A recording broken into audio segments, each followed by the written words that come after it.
Here is your latest African news. Ethiopia. A TPLF spokesperson says it was the US idea for rebels to enter Addis Ababa. The spokesperson of the TPLF, Getachew Reda, revealed on live TV that they were advised by the United States government to leave Tigray and expand the invasion in order to capture the capital of Ethiopia, Addis Ababa, and remove the currently democratically elected government. A now thwarted effort that has cost so many innocent Ethiopian lives has destroyed parts of the Amhara and Afar region to a tune of hundreds of millions of dollars. The United States and some Western countries began activating their propaganda machines against the government of Ethiopia through various Western media houses. Somalia. Somalia braces for AU troops exit.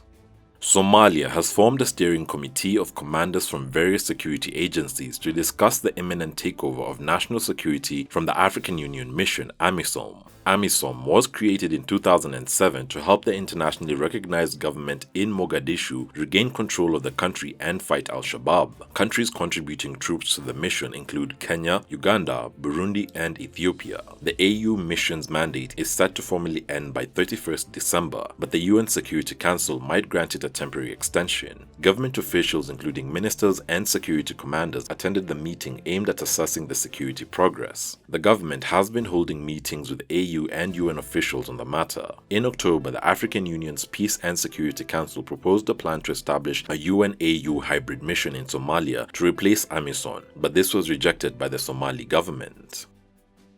Nigeria. Nigerian President inaugurates new warship at Lagos naval dockyard.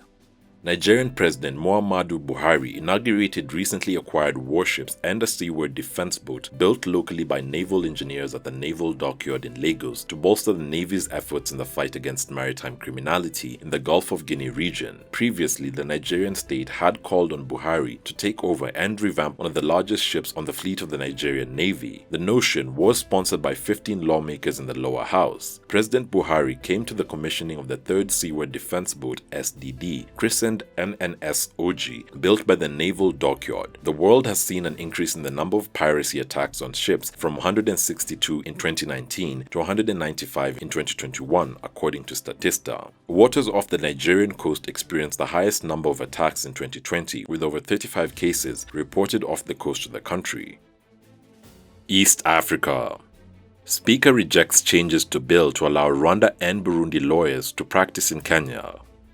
The standoff between Kenya's Attorney General Paul Kihara and the National Assembly is set to delay the determination whether lawyers from Burundi and Rwanda will be allowed to practice in Kenya. Speaker of Kenya's National Assembly, Justin Muturi, in a communication to the House, rejected a proposal by the Attorney General to introduce 2 amendments to the Advocates Bill of 2021 to accommodate more East African members. Tanzania and Ugandan lawyers are currently allowed to practice in Kenya in accordance with provisions of Section 12 and 13 of the Advocates Act. Parliament, through the Statute Law Act of 2012, amended the 2 sections to include Rwanda and Burundi, but the Court of Appeal in 2019 struck the changes, locking out the 2 countries.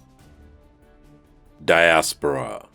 Belgium. Mixed-race women lose a crime against humanity suit.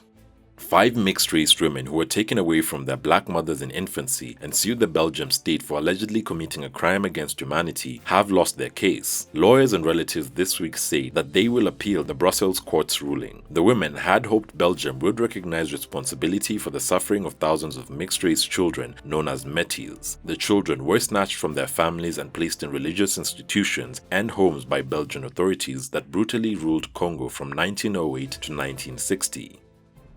Thanks for watching, and remember to subscribe, share, and like this video. It's the best way you can help us to reach more viewers. Also, visit our website tunacheki.tv for all the latest news updates. Also, don't forget to catch the return of our show, Africa in the News, on our channel. You can directly support this news series by becoming our YouTube member or becoming a Patreon. And remember, Africa is watching.